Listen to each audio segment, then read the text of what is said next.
Step aside. You're refusing crew instructions. The words echoed through Gate B32 as two police officers closed in on a trembling 19-year-old girl clutching a simple green tote bag. Maya Sinclair wasn't shouting. She wasn't resisting. She was crying, confused, humiliated, and seconds away from being arrested in a crowded airport terminal.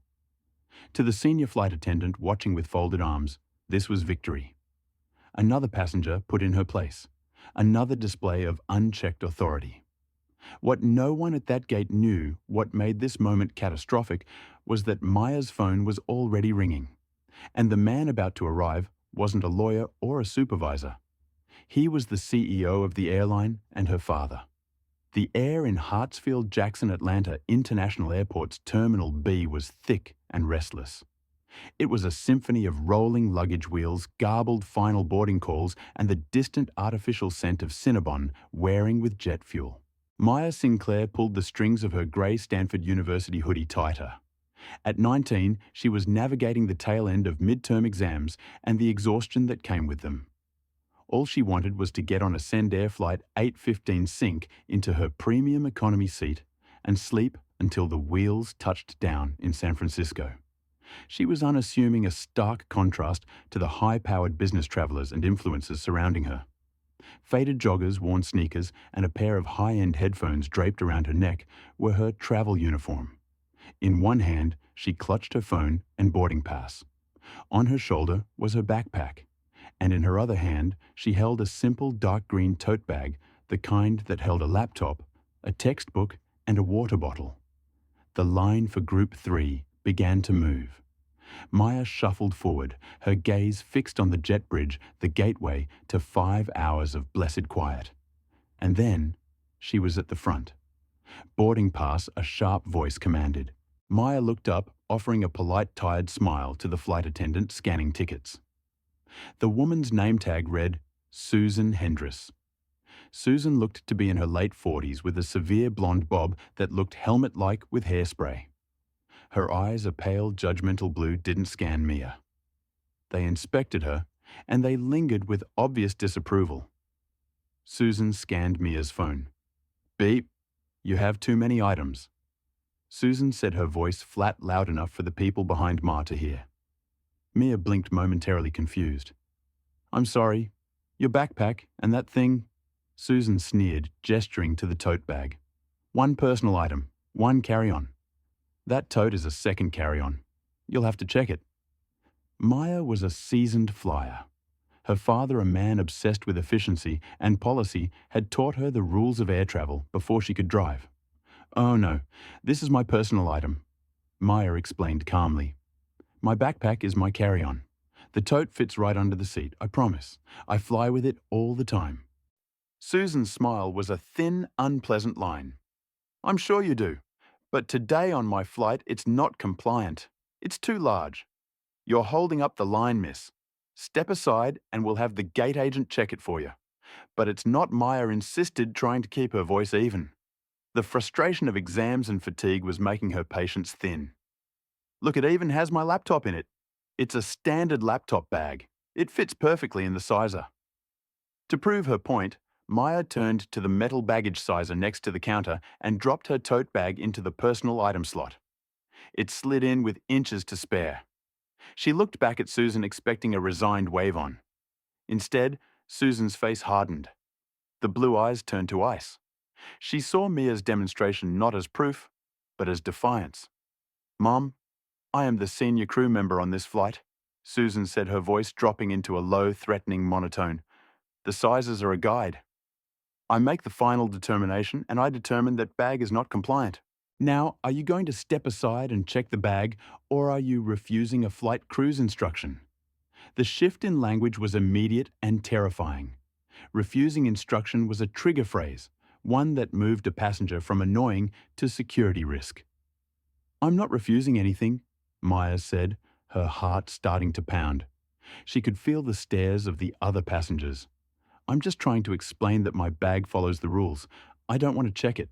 My laptop and medication are in there. Everyone says that, Susan scoffed. She turned and snapped her fingers at the gate agent, a younger man named Mark, who was handling the computer. "Mark, this passenger is refusing to comply. She's holding up boarding. Call the supervisor."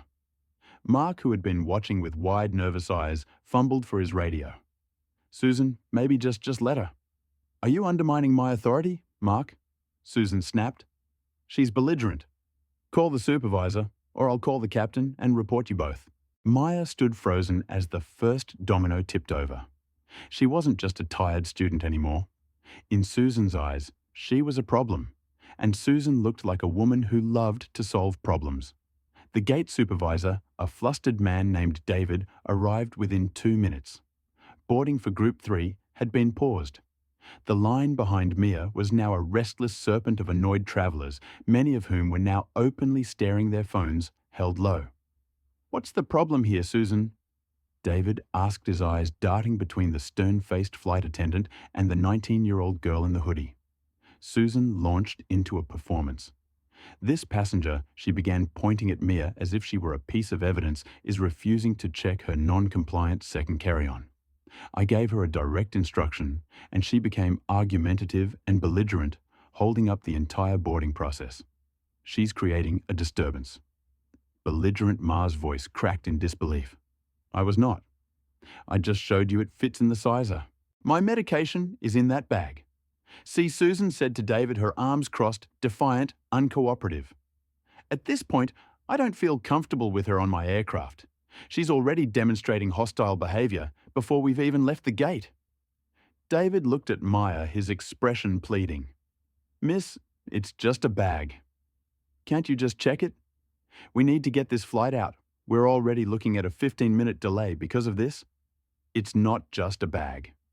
Maya insisted, her frustration boiling over into tears. "It's my laptop, my notes, my anxiety medication. I am not allowed to check it. Your own airline policy says medication must be kept in the cabin." She was right, and she knew she was right. But Susan had moved the goalposts. This was no longer about a bag. It was about authority. "She's citing policy to me," Susan said with a humorless laugh.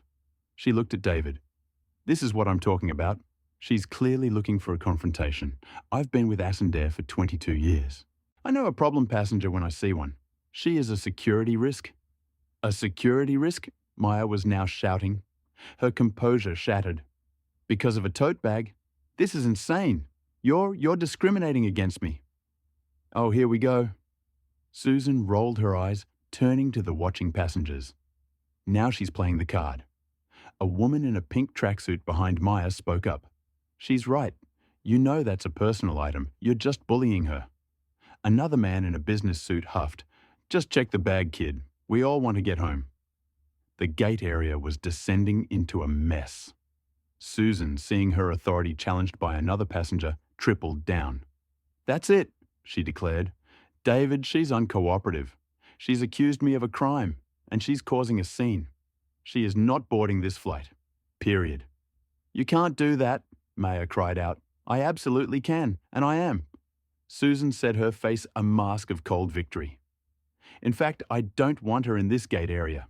She's a disturbance." She turned to David, who looked sick. "David, call airport police. Have her removed." "Police, Mark." The gate agent whispered, his face ashen. "Susan for a bag for refusing a crew instruction and becoming belligerent." Susan corrected him loudly. "She is a threat. Get them here now." David, trapped between a 22-year veteran flight attendant and a 19-year-old girl, made the call that would ruin his career. He picked up the red phone at the podium. Maya watched in numb horror. The floor seemed to drop out from under her. It was a nightmare. She was a Stanford pre-law student, an honors list kid, and she was about to be arrested in the Atlanta airport because a flight attendant didn't like her tote bag. The tears that had been welling fell hot and fast down her cheeks. She backed away from the counter, clutching her bag to her chest, feeling the hostile and curious stares of an entire terminal on her. "I can't believe this is happening," she whispered to herself. Susan watched her. Her arms still crossed, her expression utterly devoid of empathy. She looked pleased. She had found a problem, and she was solving it decisively. She turned back to the podium, ignoring Maya completely. Mark, let's resume boarding for Group 3. We'll let the officers handle that. It took 7 minutes for the police to arrive. 7 minutes of Maya standing in a cold sweat by a pillar, 20 FT from the gate under the watchful, nervous eye of David, the gate supervisor. Boarding had indeed resumed, the other passengers shuffling past her, some offering pity, others glaring as if she were the sole reason for their inconvenience. Susan had already disappeared down the jet bridge, back to her domain. "Ma'am, Maya Sinclair." Maya looked up. 2 officers from the Atlanta Police Department's airport unit stood before her. The one who spoke was older, with a weathered face and a name tag that read Miller. His partner, Officer Chen, was younger and stood slightly behind him, his hand resting near his belt, his eyes scanning the area. "Yes," Maya whispered, her voice hoarse from crying. "We received a call about a disturbance." Miller said, his voice a calm, practiced baritone. A passenger refusing crew instructions, being belligerent. He clearly an on-word. "The airline wants you removed from the gate. Tell me what happened. Your side." Maya took a shaky breath, trying to organize the cascading series of events in her head. I was boarding. The flight attendant, Susan Hendris, said my bag was too big. She held up the green tote. She said it was a second carry-on. I told her it was my personal item, and it fits under the seat. I even put it in the sizer to show her it fit. She just got mad. She said I was refusing instruction and called me a security risk and told them to call you. Officer Miller sighed. It was a long, weary sigh. He'd seen this a dozen times. Gate disputes were the worst. "And you refused to check the bag?" he asked. "I tried to explain my medication and laptop were in it. It's not supposed to be checked, but it never even got that far. She just escalated. She was screaming at me. She called me belligerent. I wasn't. I was just trying to ask a question." Miller nodded slowly. He looked at the tote bag. He looked at Maya, who looked less like a security risk and more like a terrified kid. He walked over to David, who was sweating profusely by the podium. "Is the complainant, Susan Hendris, available?" Miller asked. "She's on the plane, sir. We're almost done boarding," David said. "Get her," Miller ordered. A few moments later, Susan reappeared, her face a mask of annoyance. "Officers, thank you for coming. Has she been removed?" "I need your statement, ma'am," Miller said, pulling out a small notepad. Susan's eyes flashed. "My statement? She was disruptive, verbally abusive, and refused a direct lawful order from a flight crew member. She is a clear security risk. I want her removed from my flight and from this gate. She threatened me." "Whoa," Maya said, stepping forward. "I did not. I never threatened you. That is a lie." "See," Susan snapped, pointing at Mia. "Aggressive, unstable. Officer, I am responsible for the 200 other souls on that plane. I will not have her on it. Remove her, or I'm calling the captain, and we'll have this gate shut down." Officer Miller looked from Susan's cold, demanding face to Maya's tear-streaked, disbelieving one. He was caught. On one hand, he had a 19-year-old girl whose story about a bag seemed plausible. On the other, he had a 22-year airline veteran citing a security threat. And in an airport security threat were the magic words. The airline had final say. "Mom," Miller said, turning to Maya, his voice now firm. "At this point, Doll, the airline has denied you boarding. That is their right. Whether it's fair or not is for a complaint line tomorrow. Right now, this is their private property. They've asked you to leave the gate area. If you refuse, you will be trespassing." Trespassing, Mia's blood ran cold. "I have a valid ticket." "Not anymore. You don't. They've revoked it. Your options are to walk back to the main terminal and rebook or be arrested. It's your choice. But you are not staying here." The finality of it hit Maya like a physical blow. She was being kicked out, humiliated, defeated, all because of Susan. This is wrong," Maya stammered, fresh tears spilling. "You know this is wrong. She's lying. My hands are tied." Miss Miller said, his voice softening slightly. "I'm sorry, but you have to go." Susan smirked a small, tiny, but unmistakable twitch of her lips. She had won.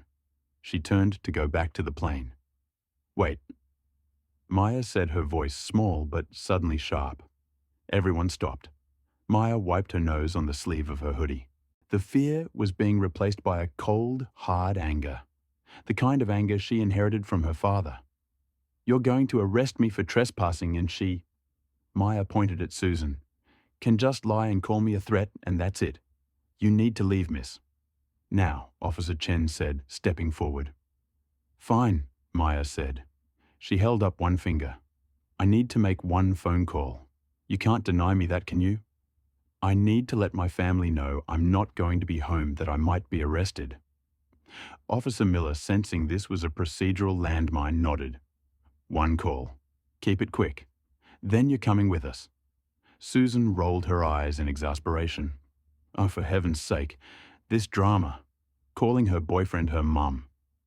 It won't change anything, officer. This is just another delay tactic. Maya ignored her. Her hands were shaking, but she unlocked her phone. She scrolled to her favorites and pressed the first name. Dad. She put the phone to her ear. It rang once, twice. She was praying he wasn't in a meeting. Maya, sweetheart, you're supposed to be in the air. The voice was deep, warm, and instantly calming. Maya had to fight back another sob. Dad. Hi, she said, her voice wobbling. I'm at the gate at ATL B32. Is the flight delayed? What's wrong? His tone shifted instantly from paternal to concerned. I'm not on the flight. They won't let me board. What? Why? What happened? A flight attendant. Her name is Susan Hendris. She said my bag was too big. I showed her it was an wait, slow down. A bag dispute. Maya just checked the bag. I tried to explain. She wouldn't listen. She said I was belligerent. She called me a security risk. Dad, they called the cops. They're here right now. They're going to arrest me for trespassing if I don't leave the gate. There was a dead cold silence on the other end of the line. For a full 5 seconds, the only sound was the terminal announcements. Susan, watching this, laughed under her breath. Pitiful. Then her father's voice came back, and it was a voice Maya had only heard a few times in her life. It was not his dad voice. It was the voice that chaired board meetings, the voice that brokered billion-dollar deals. It was cold, precise, and absolutely terrifying. Maya, give me the name of the flight attendant again. Susan Hendris, Hendricks, the gate agent. David, I don't know his last name, Mark was there too. The officers, Miller and Chen. Okay, stay right where you are. Do not move. Do not say another word to any of them. Put your phone on speaker. Mia's fingers fumbled. What? Put your phone on speaker now? She did. Okay, Dad. You're on speaker. Officer Miller? Her father's voice boomed from the tiny phone speaker, commanding instant attention. Miller and Chen both startled. Sir, who am I speaking to? Miller asked, stepping closer. My name is Robert Sinclair. I am this girl's father. I am also the Chief Executive Officer of Ascend Air. I am in the Executive Sky Lounge in Terminal F. I will be at Gate B32 in 3 minutes. Do not let my daughter move. And officer, you will want to make damn sure your body camera is recording. The phone clicked off. The silence that fell over Gate B32 was absolute. It was as if Robert Sinclair's voice had sucked all the air out of the terminal. Officer Miller and Officer Chen stared at each other, their faces instantly pale. Miller's hand went to his chest, unconsciously tapping the small black box of his body camera, confirming the red light was in fact blinking. David, the gate supervisor, looked like he was going to be physically ill. He stumbled back against the podium, his mouth opening and closing silently. Only Susan Hendris seemed unaffected, but for a different reason. She hadn't processed the name. She just heard CEO. CEO, right? She scoffed, though her voice wavered with a new uncertainty. He's the CEO of what is Fantasy Football League. What a pathetic bluff. Officer, I'm done with this. The flight has closed. Remove her. Mum? Officer Miller said, his voice suddenly thick. He held up a hand to stop her. We're going to, we're going to wait. Wait. Wait for what? For Daddy to show up? I have a flight to board. You work for the airport, not for her. Mom, please be quiet. Officer Chen snapped his patience gone. Just then, Miller's radio crackled to life. The voice from dispatch was not calm. Control to all units be concourse. We have a Code 3 atom in progress. All non-essential personnel clear the main corridor. Airport operations is en route to B32 with Ascend 1. Ascend 1 was not a real call sign, but everyone who worked for the airline knew what it meant. It was the internal code for the CEO's personal transport. Susan's blood turned to ice. She looked at Maya, really looked at her for the first time. The Stanford hoodie, the articulate, confident way she spoke, even when she was crying. The name, Sinclair, Maya, Sinclair. And then she remembered the all-hands email from 3 years ago welcoming the new CEO, a man in an impeccable suit, smiling next to his wife and his college-age daughter, Robert Sinclair. Susan's legs went weak. "Oh no," she whispered. The sound was so small, Maya almost didn't hear it. The terminal, which had been a low roar, seemed to hush. Passengers in the concourse, sensing the shift in energy, stopped to watch. Down the long corridor, a new sound emerged. The high-pitched whine of an electric golf cart moving at top speed, its yellow light flashing. At the wheel was a terrified-looking airport operations manager. In the passenger seat sat Robert Sinclair. He was in his late 50s, tall with salt and pepper hair and a face that looked carved from granite. He was dressed in a dark blue bespoke suit, and he radiated an aura of pure compressed fury. The cart screeched to a halt 10 FT from the gate. Robert Sinclair didn't wait for it to stop moving. He stepped off his hard-soled shoes, echoing on the floor. The ops manager didn't follow. He just watched his face ashen. Robert's eyes scanned the scene. He saw the 2 officers. He saw the cluster of gate agents. He saw Susan Hendris, who looked like she had just seen a ghost. And he saw his daughter standing alone by a pillar, her face red and stained with tears. He walked directly to Maya, ignoring everyone else. He didn't run. His pace was measured, deliberate, and terrifying. He reached her and put his hands on her shoulders. "Are you okay?" he asked, his voice low, and for her alone. "I'm fine, Dad," she whispered, a fresh wave of tears coming this time from relief. "I'm just so embarrassed." "You have nothing to be embarrassed about," he said softly. He kissed her forehead. Then he turned. The temperature in the gate area dropped 20 degrees. He faced the group. His eyes found Officer Miller. "Officer Miller, I am Robert Sinclair. Thank you for waiting." "Mr. Sinclair," Miller said, his voice strained. We were responding to a call from the airline staff." "I understand," Officer Robert said, his voice dangerously calm. "You were doing your job based on a report I now wish to hear in its entirety." He turned his gaze, and it landed like a physical weight on Susan Hriss.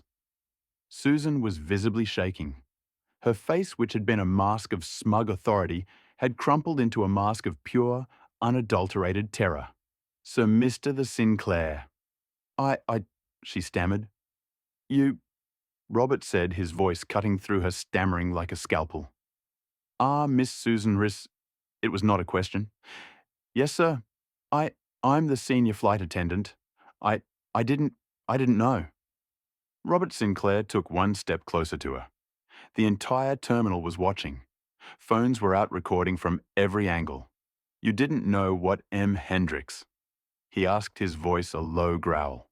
"That she was my daughter, or that you don't have the right to humiliate, threaten, and file a false police report against any passenger, regardless of who their father is?" Susan flinched as if he had slapped her. I was following procedure." The bag was non-compliant. She was belligerent. She was a threat. "A threat," Robert repeated. The word dripped with contempt. This 19-year-old girl, my daughter, who was trying to fly home from her midterms, a threat. He looked at Maya. "Show me the bag." Maya held up the green tote. Robert looked at it then, at the baggage sizer. He turned to David, the gate supervisor, who looked like he was about to faint. "David!" Robert snapped. David jumped. "You're the supervisor here. What is Ascendia's official written policy on personal items?" "Sir, it's one personal item that fits under the seat like a purse, or a laptop bag." David stammered, unable to meet his CEO's eyes. "Like that laptop bag," Robert said, pointing to the tote. The one she demonstrated fit in the sizer. The sizer you are all trained to use as your standard. He turned back to Susan. "So I will ask you again, Miss Ricks. Why did you call the police?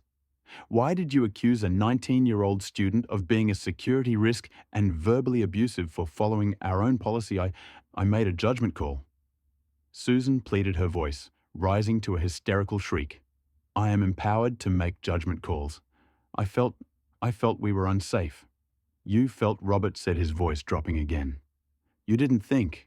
You didn't check. You didn't de-escalate. You profiled. You profiled a young woman in a hoodie. You decided she wasn't our kind of customer. And you decided to teach her a lesson. You used your uniform and your title as a weapon to bully a child." He stepped back, addressing the entire gate and the watching passengers. "Ladies and gentlemen, my name is Robert Sinclair, and I am the CEO of this airline. I want to personally apologize for the disgusting behavior you've just witnessed from one of my employees and for the delay it has caused. This is not Ascendair. This is not what we stand for." He turned back to Susan. The moment of reckoning had arrived.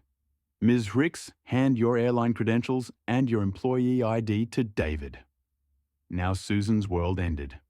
"What, sir, please? It was a mistake, a misunderstanding. I've been here for 22 years, and in 22 minutes, you've undone it all." Robert said, his voice devoid of any emotion. "You are suspended effective immediately. You will be escorted from this airport not by the police, but by our security pending a full investigation which I will personally oversee. Get your belongings off my aircraft. You are done." Susan Hendris stood for a moment in stunned silence. Her face a grotesque mask of disbelief and horror. The plastic ID badge on her lanyard seemed to weigh a 0. "Sir, please," she whispered, a broken sound. My career. It was just a bag." "No." Robert said, his voice like granite.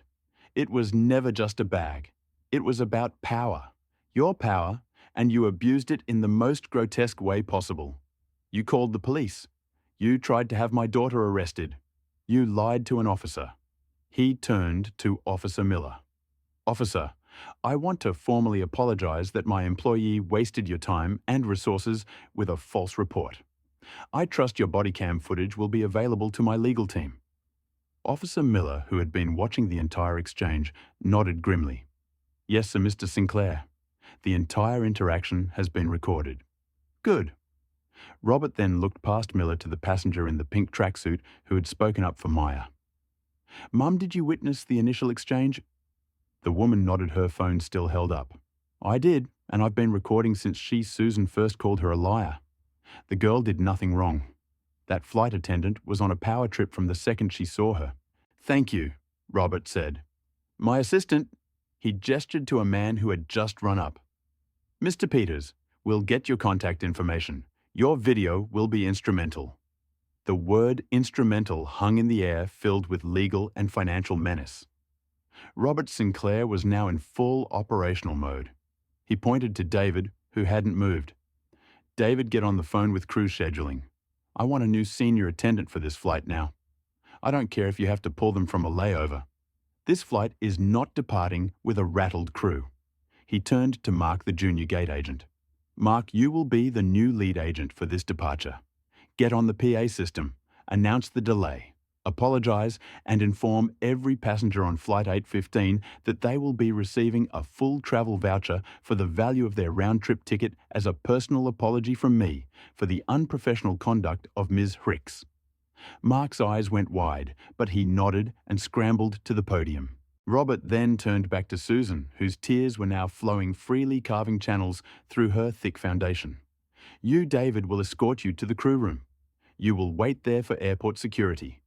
Do not speak to any other crew. Do not touch a computer. Am I clear? Yes, sir, she choked out. She fumbled with her lanyard, her shaking hands unable to work the clip. David, his own hands trembling, had to help her remove it. She handed her wings and her ID, her entire life to him. As she turned to walk away, a few passengers at the gate actually booed. It was a humiliating, soul-crushing walk of shame past the very people she had held power over just minutes before. Robert watched her go, his expression unreadable. Then he turned back to his daughter. The fury drained from his face, replaced by a deep, weary sadness. "Let's get you on your flight," he said, his voice soft again. "Dad, I don't know if I want to," Maya whispered, clutching her tote bag. "I know, sweetheart, but you need to get home." He put his arm around her. "I'll walk you." He personally walked Mia down the jet bridge past the other flight attendants who were clustered by the galley, whispering, their faces pale with shock. He stopped at her seat, 12C in premium economy. He helped her put her backpack in the overhead bin, and then he pointed to the space under the seat in front of her. "Go ahead," he said. Maya slid her green tote bag into the space. It fit perfectly, with room to spare. Robert looked up at the other flight attendants who were watching him. "As you can see," he said, his voice loud enough for the entire cabin to hear, "it fits perfectly, as per policy." He kissed Mia on the head. "I'll call you the second you land. I love you. I love you too, Dad." Robert Sinclair walked off the plane. He didn't look back. He had an investigation to run and a company to fix. The plane door closed. An hour later, with a new flight attendant, Flight 815, finally took off, leaving the wreckage of Susan Hendricks' life behind in Atlanta. The karma that hit Susan Ricks wasn't a single lightning bolt. It was a slow, systematic dismantling of the life she had built. Robert Sinclair was not a man who tolerated bullies, and he was especially intolerant of employees who exposed his billion-dollar company to lawsuits and public ridicule. The investigation was swift and brutal. Within 24 hours, Ascend's legal department had 3 key pieces of evidence. 1, Officer Miller's body cam footage. This clearly showed Susan's lies. It captured her stating, "She threatened me and she was verbally abusive," when Mia's audio was at worst frustrated and defensive. 2, the passenger's video. This was even more damning. It caught the entire initial exchange, including Mia's polite attempt to de-escalate and her clear factual demonstration with the baggage sizer. It also captured Susan's snide, "I'm sure you do," and her immediate escalation to refusing a crew instruction.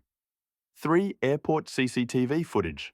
This, with no audio, simply showed a 19-year-old girl being calmly spoken to by a flight attendant who then became increasingly agitated while the girl stood her ground before finally breaking down in tears. By Monday morning, Susan Christ was called to the Ascend Air corporate headquarters. She wasn't allowed in the main building. She was directed to a small windowless conference room in the legal annex, accompanied by her union representative. The rep, a man named Jeff, looked tired. "Susan, they're not messing around. They have videos. They're twisting it." Susan insisted, her voice raspy. "I've been a loyal employee for 22 years. I have a perfect record." About that, the Ascend legal counsel, a sharp woman named Maria, said as she entered the room. "We did a deep dive into your file, Miss Hendricks." She laid out a folder. "It seems this isn't your first time. We found 7 formal passenger complaints against you in the last 4 years alone. All for abuse of authority. All for aggressive behaviour. All, interestingly, filed by passengers of colour or young women. It seems you just got lucky that you never tried to bully the CEO's daughter before." Susan's face went white. She had forgotten about those. They had been handled by her old supervisor. "The union rep and I have already discussed this." Maria continued, her voice clinical. "Your actions on Friday were a gross violation of Ascend Air policy sections 12.4 employee conduct, 15.2 de-escalation procedures, and 19.7 interactions with law enforcement. You falsified a security threat. You lied to a police officer. You created a massive financial liability for this company. So what? A final warning. More training," Susan pleaded. Maria shook her head. No, you are terminated for cause effective immediately. Your severance is void. Your flight benefits are revoked. Your pension will be paid out at the barest minimum required by law. You are blacklisted from this airline and its partners. The union rep just shrugged. They've got you, Susan. The evidence is airtight. There's nothing we can do. But Robert Sinclair wasn't finished. Termination, he had told his legal team, is not a consequence. It's a release. I want her to understand what she did. Ascendi's legal team, on behalf of the company, formally filed a complaint with the Atlanta Police Department against Susan Hriss for falsely reporting an incident. 2 weeks later, Susan was served with a summons. She was charged with a misdemeanor. It was a public record. Her name was in the papers. Flight attendant charged after falsely accusing CEO's daughter. The passenger's video had, of course, gone viral, racking up millions of views under titles like "Karen Flight Attendant Gets Fired by CEO." The final nail in her coffin came from the Federal Aviation Administration. An airline, especially one run by a furious CEO, reporting one of its own flight attendants for falsifying a security report, is an event that gets the FAA's immediate attention. Her flight attendant certification was put under review. The evidence was presented. The FAA's finding was simple. A flight attendant who cannot distinguish between a non-compliant bag and a security risk and who willfully lies to law enforcement is not fit to hold a license. Her certification was permanently revoked. Susan Hriss was not just fired, she was unemployable. At 49, the only career she had ever known was ripped away from her not by a misunderstanding, but by her own hubris and prejudice. 6 months later, a mandatory all-hands email went out to every customer-facing employee of Attendant. It was titled The B32 Initiative, a New Standard of Service. Attached was a 15-minute training video that was now required for annual re-certification. It was not a polished corporate production. The video opened with a personal address from Robert Sinclair, his face grim, his suit dark. "What you are about to see," he said, looking directly into the camera, "is not a hypothetical. It is a compilation of footage from a real incident that took place at our Atlanta hub. It represents a catastrophic failure of our culture, our training, and our duty of care. Watch it. Learn from it. Because as of today, this is a zero-tolerance issue." The video cut to grainy, shaky cell phone footage. Gate B32, a 19-year-old girl in a hoodie. Maya calmly trying to explain her bag. A senior flight attendant, Susan Hriss, her voice sharp. "I am the senior crew member. Are you refusing a flight crew's instruction?" The video showed Maya placing the tote in the sizer. It fit. It cut to Susan. Her face a mask of cold authority telling the gate supervisor, "She's belligerent. She is a security risk." Then the video switched to the crystal-clear damning footage from Officer Miller's body camera. Susan's voice firm and unwavering. "She threatened me. She became verbally abusive." A collective gasp went up in crew rooms from San Francisco to New York as thousands of employees watched at the same time. They watched their colleague, a 22-year veteran, openly lie to a police officer. They watched a 19-year-old girl crumble, sobbing, "I can't believe this is happening." And then they watched the arrival. They saw the CEO's cart. They saw his controlled fury. They heard his voice cut through the terminal. "You are suspended. Effective immediately. Get your belongings off my aircraft." The video ended with a simple text slide. Employee S. Hendris terminated for cause. FAA certification permanently revoked for falsifying a security report. Criminal charges sued by the airline and charged by Atlanta PD with filing a false police report. Employee D. David and employee M. Mark placed on probation and reassigned all passengers on Flight 815 issued full refunds and travel vouchers. Total cost of incident $482,000. Vouchers, legal fees, flight delay, new training implementation. The B32 initiative was not just a video. It was a cultural reset. Robert Sinclair had done a full audit of all passenger complaints from the last 5 years. He discovered 7 other nearly identical complaints against Susan. all filed by young people or passengers of colour, all detailing her abuse of authority and aggressive escalation. All of them had been dismissed by a regional supervisor as customer disputes. That supervisor was also fired. Robert Sinclair, in his rage, had realised that Susan wasn't an anomaly. She was a symptom of a system that he had allowed to fester, a system that protected seniority over safety and ego over service. The B32 initiative was the cure. That summer, Maya Sinclair sat on the patio of her father's home in San Francisco, a law school prep textbook open on her lap. The fog was rolling in, and she had a blanket wrapped around her legs. "You know," she said quietly, not looking up from her book, "I get anxiety at gates now." Robert, who had been reading a financial report, lowered it, his expression pained. "What do you mean, sweetheart?" "I mean, I fly back and forth from Stanford, and every time I get in the boarding line, my heart starts pounding. I check my bag in the sizer 3 times before I even lined up. I feel like every flight attendant is staring at me, just waiting to call me out. I'm waiting for the other shoe to drop for someone to decide I'm the problem." Robert put his report down. He looked at his daughter. Truly looked at her.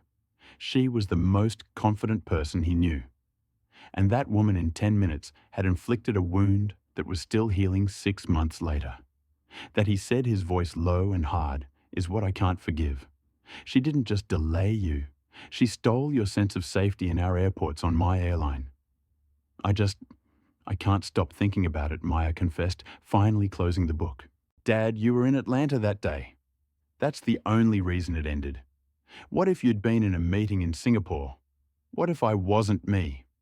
What if I was just some other girl who looked like me? I'd have a record. I'd have been arrested, my pre-law track, my future, all of it.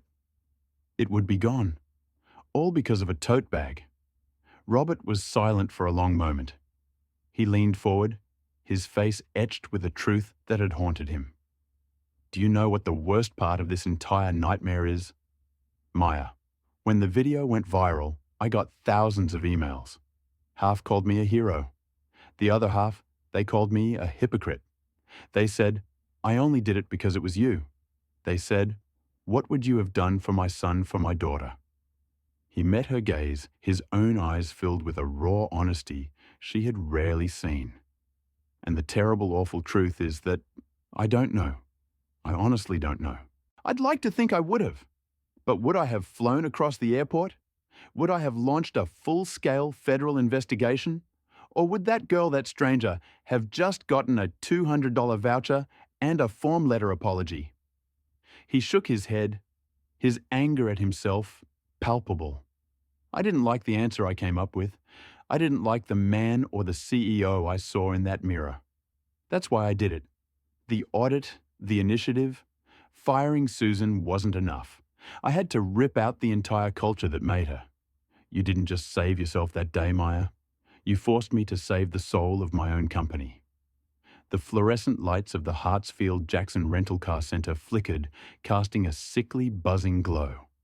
The air here was different from the main terminal. It was a sad, stale mixture of industrial carpet cleaner exhaust fumes and old coffee. This was where travel ended, not where it began. And it was Susan Hris's new prison. She sat on a stool behind the counter of Traveller's Trinkets, a cramped, dusty gift shop between the Avis and budget counters. Her 22-year-old uniform, a symbol of her power and status, was gone. It had been replaced by an ill-fitting, faded blue polo shirt with a tacky logo embroidered on the chest. Her hair, once a severe, immaculate blonde helmet, was now dull, her dark roots showing. Her eyes, once sharp and judgmental, were just tired. She had lost everything: her career, her pension, her flight benefits. The criminal charge, though just a misdemeanor, had made her unemployable by any other airline. She had been forced to sell her condo to pay her mounting legal fees. This minimum wage job, surrounded by I3ATL shot glasses and melting chocolate bars, was all she could get. Her days were a blur of quiet, curdled rage. It wasn't her fault. She had been made an example of that girl that brat had trapped her. She must have known who her father was. She had set her up, goad her, all to humiliate her. Robert Sinclair, with all his money and power, had crushed her like a bug. In her mind, she was the victim. The glass door of the shop jingled. "Welcome to Traveller's Trinkets," Susan recited in a dead monotone, not looking up from her phone. "Hi," a cheerful, confident male voice replied. "I just need a bottle of water." Susan's fingers froze. She knew that voice. She looked up and her blood turned to ice water. It was Mark. He wasn't the terrified, stammering gate agent she had once bullied. He was wearing an expensive tailored suit and his name tag was brushed silver, not plastic.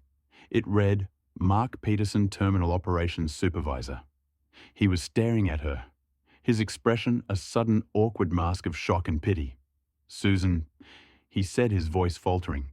Susan's face flushed with a hot, toxic shame. "What do you want, Mark?" she snapped. I just water," he stammered, placing a corporate Ascend Air credit card on the counter. I'm over here for the new corporate contract meeting with the rental agencies." He had been promoted. He, the spineless child, was now a supervisor negotiating contracts on behalf of the company, while she was here in this pit. The injustice of it all, the sheer inverted world nightmare of it, made her want to scream. $4.50, she spat, ringing him up and slamming the bottle on the counter. Mark, seeing the familiar venomous anger in her eyes, quickly pocketed his receipt. The pity was gone, replaced by a cold, quiet understanding. He had seen the audit. He knew about her 7 other complaints. He knew what she was. "Well," he said, his voice now devoid of warmth. "Take care of yourself, Susan." He turned and walked out. The bell jingled.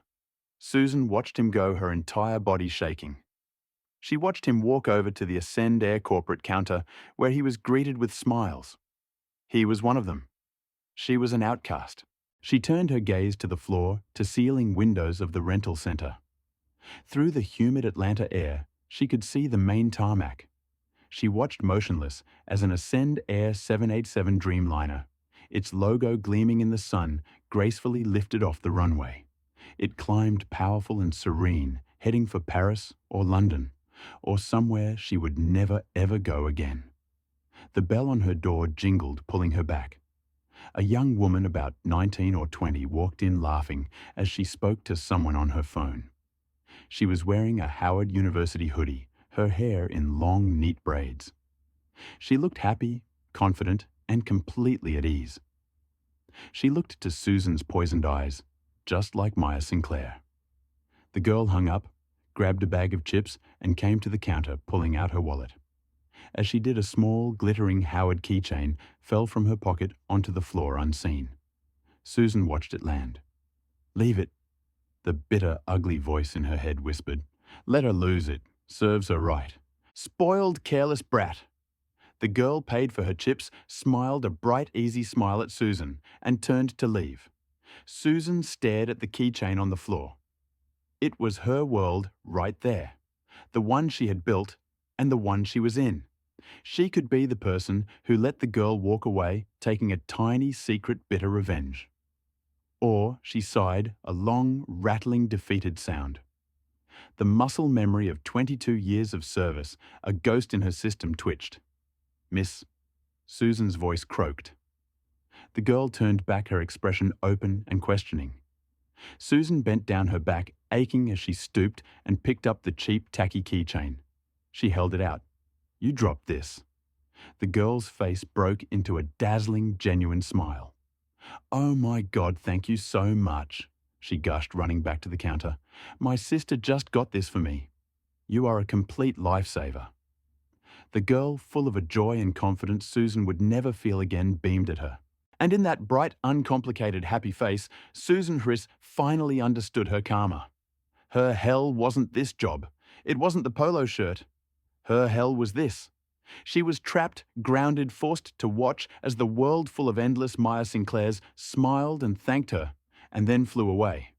And that, as they say, is what you call find-out programming. Susan Hriss didn't just lose her job, she lost her entire career. Her name is now a public record for false reporting, and she's blacklisted from the skies. all because she chose to bully a 19-year-old girl, not knowing that girl's father owned the entire airline. This story is a powerful real-life reminder. The power you're given in a uniform is a responsibility, not a weapon. And you never ever know who you're talking to. What do you guys think? Was firing her enough? Or was the police charge and losing her FAA license too much? Was this justice or was it revenge? Let me know your thoughts in the comments below. If you loved this story of instant karma, do me a favor and smash that like button. Make sure you subscribe and ring that notification bell so you never miss a story where the entitled finally get what's coming to them. Thanks for watching.